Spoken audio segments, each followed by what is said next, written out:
Hello everyone, study রুমের আজকের ক্লাসে আমি নাইম আহমেদ আছি তোমাদের সাথে। আজকে আমরা আলোচনা করব ঢাকা বিশ্ববিদ্যালয়ের ভর্তি পরীক্ষায় বি ইউনিট, সি ইউনিট এবং ডি ইউনিটে ইংরেজি অংশে লিখিত পরীক্ষার প্রশ্নের প্যাটার্ন কি হয় এবং এর জন্য তোমাকে কিভাবে প্রিপারেশন নিতে হবে, অর্থাৎ এখন থেকেই তোমাকে কিভাবে স্টাডি করতে হবে তা নিয়ে হচ্ছে আজকে আমরা আলোচনা করব। তাহলে চলো আমরা আজকে শুরু করি যে কি কি ধরনের প্রশ্ন আসবে। প্রথমেই যে বিষয়টি আসতে পারে তা হচ্ছে শর্ট কম্পোজিশন রাইটিং অথবা প্যারাগ্রাফ রাইটিং। পরীক্ষায় তোমাকে একটি নির্দিষ্ট বিষয় দিয়ে দেওয়া হবে, ওই বিষয়ের উপরে তোমাকে 80 ওয়ার্ডের মধ্যে অথবা 100 ওয়ার্ডের মধ্যে অথবা 10টা সেন্টেন্সের মাধ্যমে তোমাকে একটি প্যারাগ্রাফ লিখতে হবে। এটা হচ্ছে পরীক্ষার প্রথম ধরনটা। এখন চলো আমরা দেখি এর জন্য আমরা কিভাবে প্রিপারেশনটা নিব। তো এই কম্পোজিশন বা প্যারাগ্রাফ লিখতে পারার জন্য তোমার দুইটা বিষয়ের নলেজ থাকা প্রয়োজন। দুইটা বিষয় কি কি তা আমরা এখন দেখব।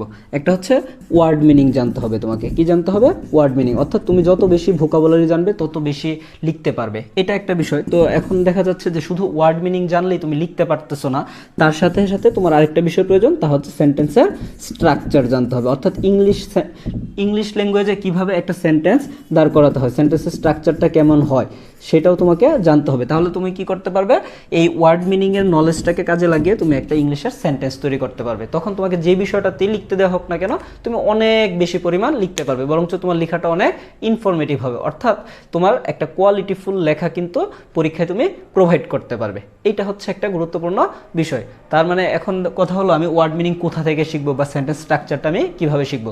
তুমি এমসিকিউ এর জন্য অবশ্যই প্রিপারেশন নিচ্ছ, সেই জন্য তুমি গ্রামারের অনেক অনেক টপিক তুমি কভার করতেছো। তো ওই গ্রামারের টপিকগুলো ব্যবহার করার মাধ্যমে তুমি সেন্টেন্সের স্ট্রাকচারটা বুঝে যাবে।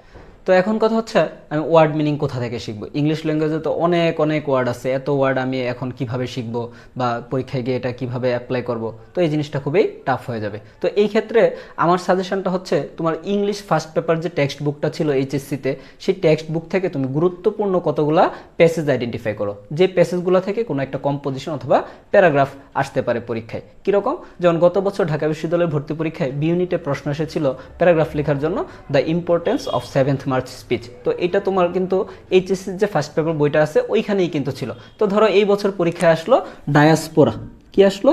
ডায়াসপোরা। তো ডায়াসপোরা সম্পর্কে তুমি যদি লিখতে চাও তাহলে ডায়াসপোরা রিলেটেড যে ধরনের ওয়ার্ডগুলো ব্যবহার করতে হয় তা তোমাকে জানতে হবে। তো এই ওয়ার্ডগুলো তুমি কোথায় পাবে? তোমার ওই যে প্যাসেজটা আছে ওই প্যাসেজ থেকে গুরুত্বপূর্ণ ওয়ার্ডগুলো তুমি আর আইডেন্টিফাই করে নাও, সেটার মিনিংটা জানো, তারপর তোমার সেন্টেন্সের স্ট্রাকচার তৈরি করার যে নলেজ আছে সেটাকে অ্যাপ্লাই করো। তাহলেই তুমি কি করতে পারবে, পরীক্ষায় গিয়ে তুমি হিউজ পরিমাণ লিখতে পারবে, বা যতটুকু প্রয়োজন ততটুকু কিন্তু তুমি খুব সহজে লিখে ফেলতে পারবে। তো এইটা হচ্ছে একটা আইডিয়া। তার মানে আমার সামারিটা কি, এখানে সামারিটা হচ্ছে আমাকে এইচএসসি টেক্সট বইটা হাতে নিতে হবে, এখনই হাতে নিয়ে সেইখান থেকে গুরুত্বপূর্ণ বিষয়গুলো বের করে ফেলবো, তারপর সেইখান থেকে ভোকাবুলারি শিখবো এবং সেন্টেন্সের স্ট্রাকচারের নলেজ আরও বেশি বেশি তৈরি করব, যেন আমি অনেক অনেক সেন্টেন্স লিখতে পারি। এইটা হচ্ছে তোমার কাজ। তো এখন চলো আমরা দেখি সেকেন্ডলি কী ধরনের প্রশ্ন আসতে পারে। সেকেন্ডলি যে প্রশ্নটা আসতে পারে তা হচ্ছে প্যাসেজ ট্রান্সলেশন। এই প্যাসেজ ট্রান্সলেশন আবার দুইটি উপায়ে আসতে পারে, অর্থাৎ তোমাকে বাংলা থেকে ইংলিশেও করতে দেওয়া হতে পারে, আবার ইংলিশ থেকে বাংলা করতে দেওয়া হতে পারে। তো এখন এই ট্রান্সলেশনের জন্য আমাকে কি করতে হবে? ট্রান্সলেশনের জন্য তোমার আবার ওই দুইটা জিনিসের নলেজেই থাকতে হবে। কি কি?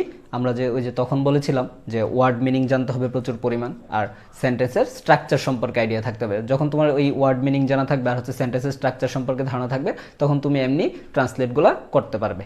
আচ্ছা, তো এই ওয়ার্ড মিনিংগুলো আবার ওই ইংলিশ ফার্স্ট পেপার যে বই আছে সেইখান থেকে শিখতে হবে। কেননা তোমরা যদি গত বছরের প্রশ্ন দেখো বি ইউনিটের, সেইখানেও একটি ট্রান্সলেশন আসছিল, সেখানে দেওয়া হয়েছিল ইংলিশ থেকে বাংলা করার জন্য। খুবই সিম্পল একটা প্রশ্ন ছিল, তোমাদের ওই টেক্সট বইয়েরই একটা প্যাসেজে জাস্ট কয়েকটা লাইন তুলে দেওয়া হয়েছিল। তো তোমরা যদি ওই সেন্টেন্সগুলো, অর্থাৎ তোমাদের প্যাসেজে যে সেন্টেন্সগুলো ছিল তার বাংলাটা যদি খুব ভালোভাবে জানা থাকে, তাহলে তুমি কি করতে পারতেছো? এটা ট্রান্সলেট করতে পারতেছো। ইভেন বাংলা থেকে যদি ইংলিশ করতে দেওয়া হয়, তোমার ওই প্যাসেজ সম্পর্কে যদি ভালো ধারণা থাকে, অর্থাৎ ওই প্যাসেজের ওয়ার্ডগুলো সম্পর্কে যদি তোমার আইডিয়া থাকে, তাহলে তুমি পরীক্ষার হলে কিন্তু খুব ইজিলি আনসার করতে হবে। তাহলে ঘুরে ফিরে কথাটা আমার আবার কোথায় যাচ্ছে? ইংলিশ ফার্স্ট পেপার বইটাকে এখনই হাতে নিতে হবে। ইংলিশ ফার্স্ট পেপার বইকে খুবই গুরুত্ব দিয়ে এখন থেকেই খুব ভালো করে পড়তে হবে। তো এখন আমরা দেখব থার্ড কি ধরনের প্রশ্ন আসতে পারে। থার্ড আবার ট্রান্সলেশন। তবে আমরা তখন বলেছিলাম প্যাসেজ ট্রান্সলেশন, কিন্তু এখন আসতে পারে সেন্টেন্স ট্রান্সলেশন। তো বিশেষ করে সেন্টেন্স ট্রান্সলেশনগুলো আসে হচ্ছে সি ইউনিট এবং ডি ইউনিটের ক্ষেত্রে, কারণ প্যাসেজ ট্রান্সলেশন যেগুলো আসে সেগুলো হচ্ছে বি ইউনিটের ক্ষেত্রে দেওয়া হয়। কিভাবে? তো বি ইউনিটে স্বাভাবিকভাবে প্রশ্নগুলো হয় হচ্ছে টেক্সট বই বেসড, কিন্তু সি ইউনিট বা ডি ইউনিটে এরকমটা করা হয় না। তবে এই ক্ষেত্রে যে খুব কঠিন হবে তা না, তোমাদের এখানে যে ট্রান্সলেশনগুলো দেওয়া হবে সেটার শব্দগুলো অর্থাৎ ওয়ার্ডগুলো খুবই সিম্পল থাকবে। তোমার মধ্যে যদি বেসিক ভালো থাকে তাহলে তুমি আনসার করতে পারবা। তবে তোমাদের প্র্যাকটিস করার জন্য টেক্সট বুকটাকে একটা অস্ত্র হিসেবে ব্যবহার করতে পারো। তোমরা যদি টেক্সট বুক থেকে প্র্যাকটিস করো তাহলে সেইখান থেকেও কিন্তু তুমি হিউজ পরিমাণ ভোকাবুলারি কিন্তু জানতে পারতেছো। তো ভোকাবুলারি জানার সাথে সাথে তুমি যখন টেক্সট বুকটা প্র্যাকটিস করতেছো তখন কিন্তু তোমার ইংলিশ ল্যাঙ্গুয়েজের যে স্ট্রাকচার আছে সেই স্ট্রাকচারটা সম্পর্কেও কিন্তু তুমি একটা ভালো আইডিয়া পেয়ে যাচ্ছ, আর সেটাকে পরীক্ষায় অ্যাপ্লাই করার মাধ্যমে কিন্তু তুমি এই ট্রান্সলেশনগুলো করতে পারবে। তাহলে চলো দেখি 4 নম্বরে কি প্রশ্ন আসতে পারে। 4 নম্বরে যে প্রশ্নটা আসতে পারে তা হচ্ছে সেন্টেন্স মেকিং। তোমাকে 5টা ইংরেজি শব্দ দিয়ে দেওয়া হতে পারে, সেই শব্দগুলো দ্বারা তোমাকে আলাদা আলাদাভাবে সেন্টেন্স তৈরি করতে হবে। তো এখন কথা হচ্ছে এই সেন্টেন্স তৈরি করার জন্য অর্থাৎ সেন্টেন্স মেকিংয়ের অংশটার জন্য আমি কীভাবে প্রিপারেশনটা নিব। এটার জন্য তোমাকে যা জানতে হবে তা হচ্ছে ইংলিশ ল্যাঙ্গুয়েজের সেন্টেন্স স্ট্রাকচার, অর্থাৎ কীভাবে ইংলিশ ল্যাঙ্গুয়েজের সেন্টেন্স স্ট্রাকচারটা তৈরি করা হয়। আগে আমি যে কথাগুলো বলেছি ট্রান্সলেশন বা হচ্ছে প্যারাগ্রাফ রাইটিংয়ের ক্ষেত্রে সেম জিনিস আর কি। এছাড়া হচ্ছে তোমাকে ভোকাবুলারি সম্পর্কে জানতে হবে, অর্থাৎ ওয়ার্ড মিনিং সম্পর্কে জানতে হবে। তবে এই অংশটাতে তোমার জন্য একটা খুবই ভালো সুবিধা আছে। সুবিধাটা কি? তোমার ইংরেজি ফার্স্ট পেপার যে বই আছে সেইখান থেকেই তোমার 5টা শব্দ কিন্তু পরীক্ষায় চলে আসতে পারে। তাহলে তোমাকে কি করতে হবে? তোমার ইংরেজি ফার্স্ট পেপার বইটা হচ্ছে এখনই হাতে নিতে হবে। হাতে নিয়ে সেখান থেকে গুরুত্বপূর্ণ শব্দগুলো তোমাকে বাছাই করতে হবে। বাছাই করে তাদের আলাদা আলাদাভাবে একটা মানে সেন্টেন্স তৈরি করে একটা নোট খাতা বানিয়ে ফেলতে হবে। তাহলে কিন্তু তুমি পরীক্ষায় 2টা চান্স আছে এখানে, যে পরীক্ষায় যদি শব্দগুলো ডিরেক্টলি না আসে তাহলে কিন্তু তোমার যে নলেজটা ক্রিয়েট হয়েছে নোট খাতাটা করার কারণে সেটা অ্যাপ্লাই করে কিন্তু প্রশ্নটা আনসার করতে পারতেছো। সেকেন্ড যেটা সেটা হচ্ছে যদি এই শব্দগুলোই ডিরেক্টলি চলে আসে তাহলে তো আর কথাই নেই, খুব সিম্পল হয়ে যাবে তোমার জন্য আনসার করে আসা। এটা গেল আরেকটা। তো এরপরে 5 নম্বরে যে প্রশ্নটা আসতে পারে তা হচ্ছে ফিল ইন দ্য গ্যাপস, অর্থাৎ তোমাকে একটা প্যাসেজ দিয়ে দেওয়া হবে। তো প্যাসেজটার মধ্যে 10টা জায়গাতে অর্থাৎ 10টা স্পেস দেওয়া থাকবে। ওই স্পেসগুলোর মধ্যে তোমাকে সঠিক শব্দটা কি হবে তা কিন্তু এনে বসাতে হবে। তো এইটা আবার দুইভাবে আসতে পারে, যে fill in the gap with clue, অর্থাৎ তোমাকে একটা বক্সের মধ্যে কতগুলো শব্দ দিয়ে দেওয়া হবে, সেইখান থেকে বাছাই করে এনে হচ্ছে তোমার গ্যাপগুলো পূরণ করতে হবে। এটা একটা ওয়ে হতে পারে। আরেকটা হচ্ছে বক্স ছাড়া, অর্থাৎ যেটাকে আমরা উইদাউট ক্লু বলি, অর্থাৎ ইন্টারমিডিয়েট পর্যন্ত আমরা যে ধরনের প্রশ্ন পড়ে আসছি ওই একই ধরনের প্রশ্ন আর কি। তবে একটা কথা কিন্তু আবার আমি হচ্ছে স্মরণ করে দিচ্ছি, এই ক্ষেত্রে যদি উইথ ক্লু প্রশ্ন আসে তো উইথ ক্লু প্রশ্নের ক্ষেত্রে যেটা হয় বক্সের মধ্যে কতগুলো শব্দ দেয়া থাকে আমরা জানি। তো ওইখান থেকে অর্থাৎ বক্স থেকে যখন হচ্ছে আমি শব্দগুলো আনি ওইটা যে কোনো পরিবর্তন ছাড়াই বসবে তা কিন্তু না, গ্রামাটিক্যালি অনেক ধরনের পরিবর্তন করা লাগতে পারে। তবে এই ক্ষেত্রে তোমরা যদি প্রশ্নে ইনস্ট্রাকশনটা কি দেয়া থাকে সেটা খেয়াল করো তাহলে সুবিধা হবে। যদি পরিবর্তন করা লাগে তাহলে হচ্ছে প্রশ্নের মধ্যে সেটা লেখা থাকে, তোমরা হচ্ছে প্রশ্নটা দেখবা। তো এইখানে আমার আরেকটা সাজেশন, সেই একই রকমভাবে আবার তোমার হচ্ছে টেক্সট বই পড়ার কথা আমি বলবো। কেন টেক্সট বই পড়ার কথা বলবো তা হচ্ছে গত বছরও বি ইউনিটে যে প্রশ্নটা আসছিল একটা তোমার ফিল ইন দ্য গ্যাপসের এখানে বক্স দেওয়া ছিল অর্থাৎ উইথ ক্লু এর একটা প্রশ্ন ছিল, সেটাও তোমার ওই ফার্স্ট পেপার বই থেকে একটা প্যাসেজের একটা অংশ জাস্ট তুলে দিয়ে কয়েকটা গ্যাপ তারা সৃষ্টি করে দিছে। তো এখানে যদি তোমার টেক্সট বইয়ের প্যাসেজগুলো ভালোভাবে পড়া থাকে তাহলে কিন্তু খুব ইজিলি আনসার করতে পারবে। এরপরে যে প্রশ্নটা আসতে পারে তা হচ্ছে সামারি রাইটিং। আমরা হচ্ছে একদম ক্লাস 6 থেকে ইন্টারমিডিয়েট পর্যন্তই সামারি রাইটিং লিখে আসছি, অর্থাৎ আমাদেরকে একটা প্যাসেজ দিয়ে দেওয়া হতো। তো সেই প্যাসেজটা থেকে প্যাসেজটার মেন যে আইডিয়াটা তা হচ্ছে আমাদেরকে লিখতে বলা হতো।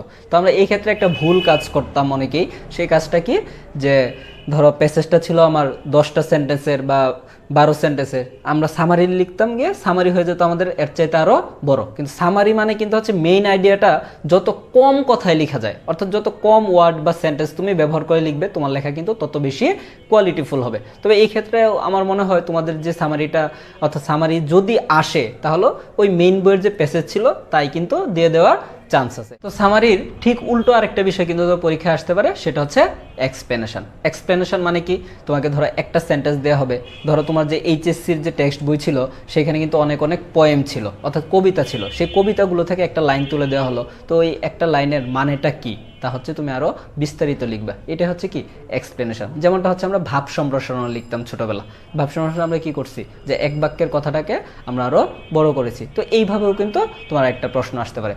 তো ফাইনালি আমার কাছে মনে হয় আরেক ধরনের প্রশ্ন আসতে পারে, তা হচ্ছে প্যাসেজ বেসড কোয়েশ্চেন আনসার। অর্থাৎ তোমাকে একটা প্যাসেজ দিয়ে দেওয়া হবে, প্যাসেজটা থেকে 5টা প্রশ্ন দেওয়া হলো, ধরো প্রত্যেকটা প্রশ্নতে নাম্বার দিল 2, অর্থাৎ 2 নাম্বারের জন্য করে তোমাকে প্রশ্নের আনসারগুলো লিখতে হবে। তোমার ইন্টারমিডিয়েটে যেরকম থাকতো, ইন্টারমিডিয়েটে থাকতো না, আমাদের একটা কম্প্রিহেনশন বা প্যাসেজ দিয়ে দিত, তো সেটার উপর ভিত্তি করে 5টা প্রশ্ন দিত। অর্থাৎ তোমার এখানে হচ্ছে তুমি প্যাসেজ পড়তে পারো কিনা, প্যাসেজ পড়ে সেটার আইডিয়াটা কি তা বুঝতে পারো কিনা, বা তুমি লিখতে পারো কিনা, 2টা টেস্টই কিন্তু তারা এটার মাধ্যমেও নিতে পারে। তাই এইভাবেও প্রশ্ন আসতে পারে। তো আমরা যেই ধরনের প্রশ্নগুলোর কথা বললাম এর বাহিরে আর কিছু আসবে বলে আমার মনে হয় না। তবে হচ্ছে তোমরা এই যা বললাম তা তোমরা মাথায় রাখো, আশা করি তোমরা অনেক ভালো করতে পারবা। তো আজকের ক্লাসটা এখানেই শেষ করছি। তোমরা যারা এই বছরেই ঢাবিতে পরীক্ষা দিবা তাদের জন্য বিষয়গুলো একটু কঠিন হবে, এখন থেকে প্র্যাকটিস শুরু করলে অনেকটা টাইম লাগবে। তবে তোমরা হচ্ছে আশাহত হয়েও না আর কি।